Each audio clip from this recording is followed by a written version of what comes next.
आज हम करेंगे mean and variance of a Poisson distribution are identical, यानी प्रूफ करना है कि पॉइजन डिस्ट्रीब्यूशन का मीन और वेरिएंस दोनों सेम होते हैं और एम के इक्वल होते हैं। सबसे पहले पॉइजन डिस्ट्रीब्यूशन का formula P H equal to E T minus M की power H upon H factorial. अब एच की value 0 1 2 3 4 up to Son values put करेंगे, तो एच की वैल्यू जब आप 0 पुट करोगे तो क्या आया ई टी माइनस एम की पावर 0 अपॉन 0 फैक्टोरियल। सिंप्लीफाई किया तो ई टी माइनस एम। अब फॉर्मूले के अंदर एच की वैल्यू 1 पुट करोगे तो प्रोबेबिलिटी आएगी एच इक्वल टू 2 के लिए ये, 3 के लिए, 4 के लिए। ये तो वैल्यूज पुट करके आपने निकालनी है। उसके बाद हमें निकालना था मीन की नोटेशन क्या होती है, एच बार। फॉर्मूला क्या होता है, summation P H upon summation P, या फिर ऐसे लिख सकते हो आप summation F H upon summation F. यहाँ एफ की जगह पी यूज हो रहा है तो इसने पी किया। अब समेशन पी यानी सभी प्रोबेबिलिटीज का सम। टोटल प्रोबेबिलिटी क्या होती है 1, तो समेशन पी की वैल्यू क्या होगी 1 पुट कर दो इसके अंदर समेशन पी, तो यानी मीन क्या आ गया समेशन पी एच, तो मीन की वैल्यू आ गई समेशन पी एच। अब समेशन पी एच का मीनिंग क्या है कि एच और पी की कोरोस्पोंडेंस में प्रोडक्ट और उसका सम, यानी 0 की माइनस एम के साथ, 1 की इसके साथ, 2 की इसके साथ, 3 की उसकी प्रोबेबिलिटी के साथ, 4 की प्रोबेबिलिटी के साथ, और उन सबका सम ये आ गया। Clear. 0 into something 0, 1 into this, तो इसको सिंप्लीफाई करेंगे तो कंप्लीट इक्वेशन में से m कॉमन आ रहा है और ई की माइनस एम कॉमन आ रहा है, तो m इंटू ई की माइनस एम हमने क्या ले लिया कॉमन। जब m ई की माइनस एम कॉमन लोगे तो अंदर ये वाली टर्म बची। क्लियर। अब लोअर क्लास में तुम पढ़ चुके हो कि ई की पावर एच का क्या होता था formula, 1 plus H square by 2 factorial plus H cube by 3 factorial up to so on. यहाँ एच की जगह क्या वर्ड यूज हो रहा है m, तो यानी इसकी वैल्यू क्या आएगी ई की पावर m।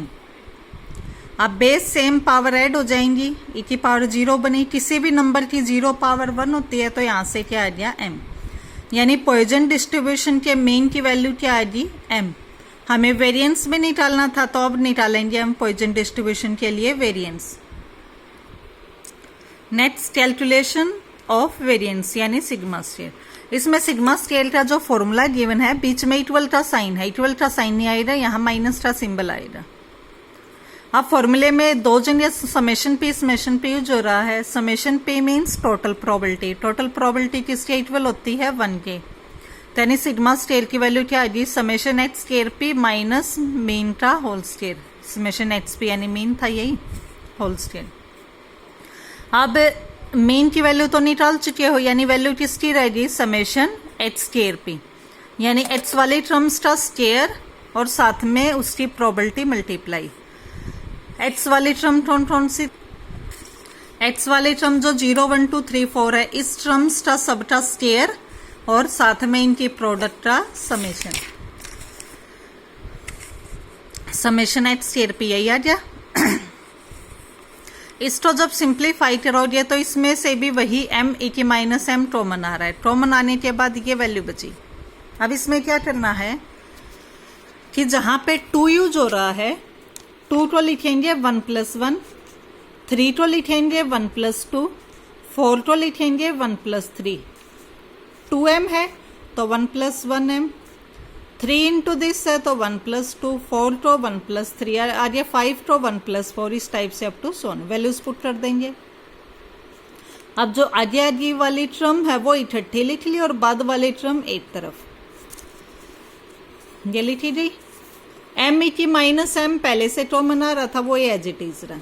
अब देखो जो पहले वाली ब्रैकेट है ये वाली ब्रैकेट वही बन रही है, ई की m लिख दी। नेक्स्ट ब्रैकेट में से m कॉमन लेने के बाद ई टी एम वाली बन रही है, तो m कॉमन ले लिया इस वाली ब्रैकेट में से, ये क्या बच गया ई टी एम। सिंप्लीफाई करना है m + m स्केयर, ये वैल्यू किसकी आई समेशन एच स्केयर पी की। लेकिन सिग्मा स्केयर के लिए क्या था फार्मूला, माइनस मीन का स्केयर और था तो माइनस मीन का स्केयर। सिंप्लीफाई किया क्या आ गया m। पॉइजन डिस्ट्रीब्यूशन के लिए वेरिएंस की वैल्यू आ गई m, मीन भी m आया, वेरिएंस भी m आया, यानी दोनों क्या है, आइडेंटिकल, यानी दोनों वैल्यूज सेम है। तो पॉइजन डिस्ट्रीब्यूशन के अंदर हमेशा मीन और वेरिएंस कैसे होते हैं, सेम। क्लियर।